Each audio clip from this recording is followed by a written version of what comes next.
ಬಹಳ ಜನ ಈಗ UPIನೇ ಪೇಮೆಂಟ್ ಮಾರ್ಗವನ್ನಾಗಿ ಬಳಸ್ತಾ ಇದ್ದೀರಾ.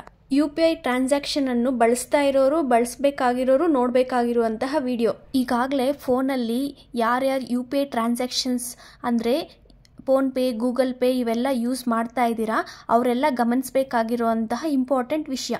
ಈಗ ಮಂಡನೆ ಆಗಿರುವಂತಹ ಬಜೆಟ್ 2025ರಲ್ಲಿ NPCI ಅಂದರೆ national payment corporation of India ಸುತ್ತೋಲೆಯ ಪ್ರಕಾರ ಈ ಬದಲಾವಣೆಯನ್ನು ತಂದಿದ್ದಾರೆ. ಏನಪ್ಪ ಆ ಬದಲಾವಣೆ ಅಂತ ತಿಳ್ಕೊಳ್ಳೋಣ. ಅದಕ್ಕೂ ಮುಂಚೆ ನೀವಿನ್ನೂ ನಮ್ಮ ಚಾನಲ್ಗೆ ಸಬ್ಸ್ಕ್ರೈಬ್ ಮಾಡ್ಕೊಂಡಿಲ್ಲ ಅಂದರೆ ಸಬ್ಸ್ಕ್ರೈಬ್ ಮಾಡ್ಕೊಳ್ಳಿ ಮತ್ತು ಈ ವಿಡಿಯೋ ಕೊನೆ ತನಕ ನೋಡಿ. ಇಷ್ಟ ಆದರೆ ಒಂದು ಲೈಕ್ ಕೊಡಿ.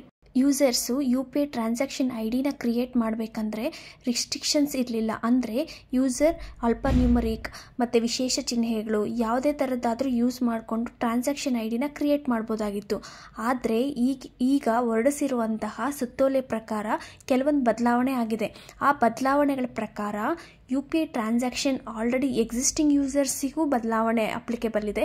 ಮತ್ತು ನ್ಯೂ ಯೂಸರ್ಸ್ ಕ್ರಿಯೇಟ್ ಮಾಡಬೇಕಂದ್ರೆ ಅವ್ರುಗಳು ಏನೇನು ಫಾಲೋ ಮಾಡಬೇಕು ಅನ್ನೋದನ್ನು ನಾವಿಲ್ಲಿ ತಿಳಿಸ್ಕೊಡ್ತೀವಿ. ಇನ್ನು ಮುಂದೆ UPI ಟ್ರಾನ್ಸಾಕ್ಷನ್ ID ಕ್ರಿಯೇಟ್ ಮಾಡಬೇಕಂದ್ರೆ ಕೆಲವೊಂದು ರಿಸ್ಟ್ರಿಕ್ಷನ್ಸ್ ಇದೆ. ಅದೇನಪ್ಪ ಅಂತಂದರೆ UPI ಟ್ರಾನ್ಸಾಕ್ಷನ್ ID ಕ್ರಿಯೇಟ್ ಮಾಡಬೇಕಂದ್ರೆ ಕೆಲವೊಂದು ವಿಶೇಷ ಅಕ್ಷರಗಳು ಅಂದರೆ $, % ಈ ಥರದ ಸಿಂಬಲ್ಸ್ನ ಯೂಸ್ ಮಾಡೋ ಹಾಗಿಲ್ಲ.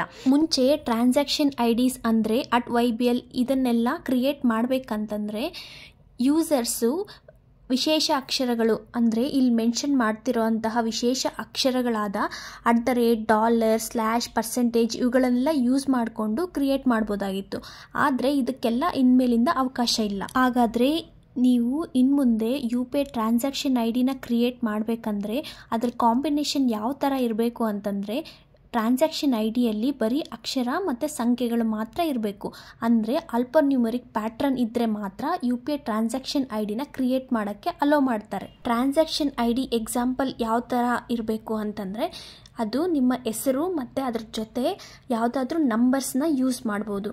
ಫಾರ್ ಎಕ್ಸಾಂಪಲ್ ABCD 1 2 3 4 ಅನ್ನೋ ಕಾಂಬಿನೇಷನ್ ಈ ಥರದ್ದು ವರ್ಕ್ ಆಗುತ್ತೆ. ಸೊ ಮುಂದಿನ ದಿನಗಳಲ್ಲಿ ಈ ಥರ ಅಲ್ಫಾನ್ಯೂಮರಿಕ್ ಕಾಂಬಿನೇಷನ್ ಪ್ಯಾಟ್ರನ್ ಇರುವಂತಹ ಟ್ರಾನ್ಸಾಕ್ಷನ್ ID ಮಾತ್ರ UPIಯಲ್ಲಿ ಬಳಸೋಕ್ಕಾಗುತ್ತೆ. ಸೊ ಈ ಬದಲಾವಣೆ ಪ್ರಕಾರ ಯಾರ್ಯಾರು ಹೊಸ UPI ಟ್ರಾನ್ಸಾಕ್ಷನ್ ಐಡಿನ ಕ್ರಿಯೇಟ್ ಮಾಡ್ತಾರೆ ಅವರು ಅಲ್ಫಾನ್ಯೂಮರಿಕ್ ಕಾಂಬಿನೇಷನಲ್ಲಿ ಟ್ರಾನ್ಸಾಕ್ಷನ್ ಐಡಿನ ಕ್ರಿಯೇಟ್ ಮಾಡಿ ಯೂಸ್ ಮಾಡಬೇಕು.